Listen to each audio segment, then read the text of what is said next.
in our perspective, right? This is our work. This is our livelihood. This is our job. Yep.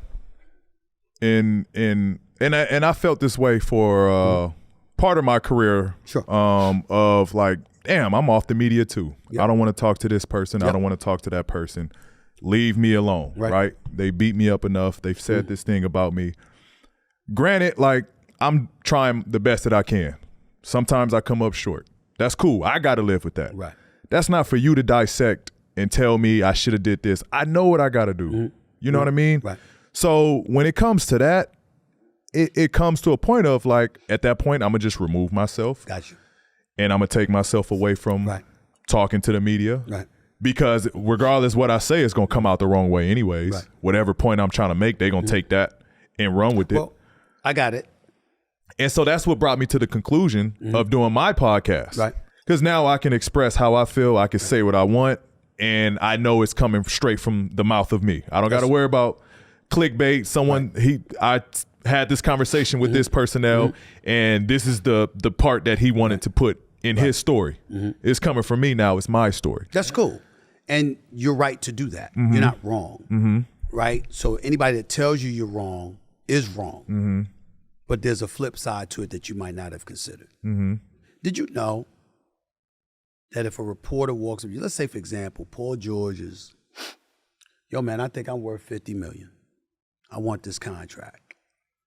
And then you struggling. Do you know that if that reporter goes up to you and doesn't ask you about that, the editor's like, come here. Why do I have you on the beat? You going home. You got to understand that everybody has a job to do. A lot of times, particularly if it's a beat writer and it's somebody that's in that locker room after every game and is talking, is cultivating a relationship with you, they know you. So the last thing they want to do is come up to you and ask you that question. They have no choice because their job is on the line. And no matter how bad your game was that day, your contract guaranteed. And it's for a gazillion times more than that journalist made. I happen to know for a fact they tried to get a couple of journalists fired. Malika Andrews, my colleague, who everybody saw I got into an issue with on First Take months ago, and I had to check that situation. She getting crucified leading into the draft because she's asking Brandon Miller a question or bringing up somebody's past. She had an obligation to ask those questions. She did her job. If she doesn't do her job, she's off the air. They're like, what we need you for? And so when you see athletes and you recognize the fact that you have enough access to us, if you don't know to find that out.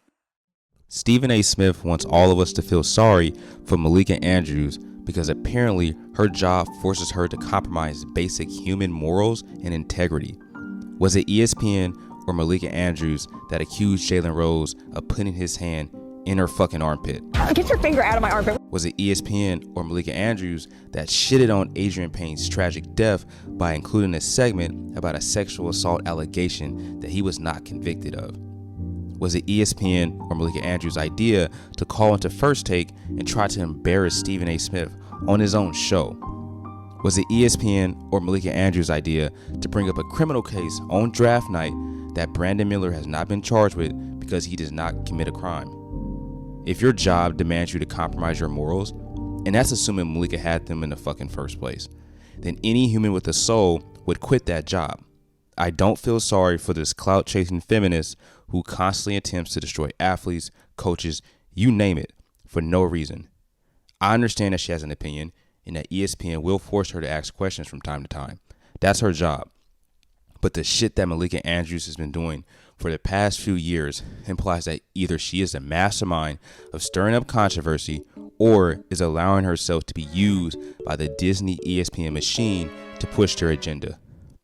I think most of this is Malika's doing and not ESPN. Malika enjoys this shit. You can almost see it in her face.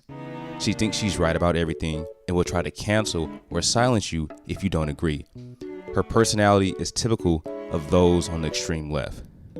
But let me know what y'all think in the comments. Do y'all agree with Stephen A. Smith? Do y'all believe ESPN is forcing Malika Andrews to be a bitch? Let me know down below, and I'll catch y'all in the next video.